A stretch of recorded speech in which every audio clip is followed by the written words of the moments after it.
کامیار اور ارا شادی کی خریداری کے لیے باہر نکلتے ہیں۔ رات کے کھانے کے بعد دونوں مال سے باہر آتے ہیں کہ اچانک کامیار کو طبیعت خراب محسوس ہوتی ہے۔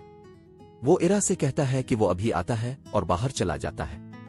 اسی لمحے ارا کے سامنے خاور آ کھڑا ہوتا ہے۔ ارا اسے دیکھ کر ٹھٹک جاتی ہے۔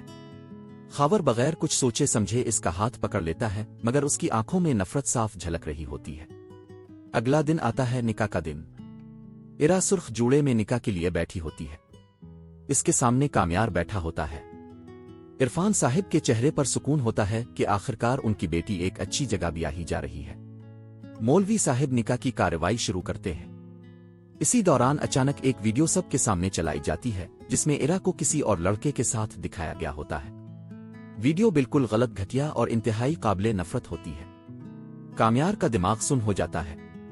اس کی آنکھوں کے سامنے اندھیرا چھا جاتا ہے۔ مولوی صاحب دوبارہ پوچھتے ہیں، کیا آپ کو یہ نکاح قبول ہے؟ ارا کے پیروں تلے سے زمین نکل جاتی ہے۔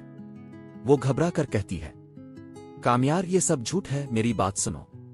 مگر کامیار غصے اور ٹوٹے ہوئے دل کے ساتھ کہتا ہے، بس میں مزید ذلت برداشت نہیں کر سکتا۔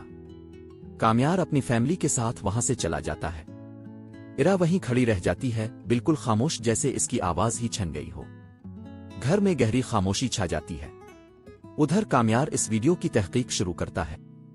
اسے شک ہوتا ہے، وہ ایک ٹیکنیکل ایکسپرٹ سے ویڈیو چیک کرواتا ہے۔ سچ سامنے آ جاتا ہے کہ ویڈیو جعلی ہے اور اس کے پیچھے فاریہ کا ہاتھ ہوتا ہے۔ کامیار غصے میں فاریہ کے سامنے کھڑا ہو کر کہتا ہے، تمہاری وجہ سے ارا میری نہیں ہو سکی۔ غصے میں وہ فاریہ کو زوردار تھپڑ مارتا ہے۔ فاریہ چیخ کر کہتی ہے، میں نے یہ سب اس لیے کیا کیونکہ میں تمہیں کھونا نہیں چاہتی تھی۔ کامیار غصے میں کہتا ہے، تم نے میری اور ارا دونوں کی زندگیاں برباد کر دیں۔ اسی دوران اسے پتہ چلتا ہے کہ ارا پڑھائی کے لیے شہر سے باہر جا رہی ہے۔ کامیار فوراً ایئرپورٹ پہنچتا ہے۔ ارا بورڈنگ گیٹ کی طرف جا رہی ہوتی ہے کہ کامیار اس کا ہاتھ پکڑ لیتا ہے۔ ارا حیرت سے اسے دیکھتی ہے۔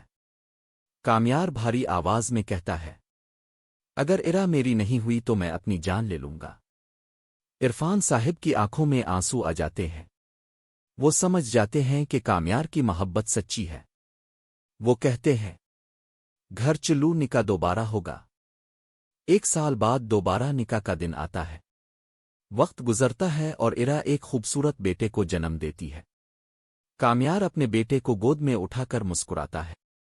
یہیں سے ان کی زندگی ایک نئی شروعات کرتی ہے، محبت، بھروسے اور سکون کے ساتھ۔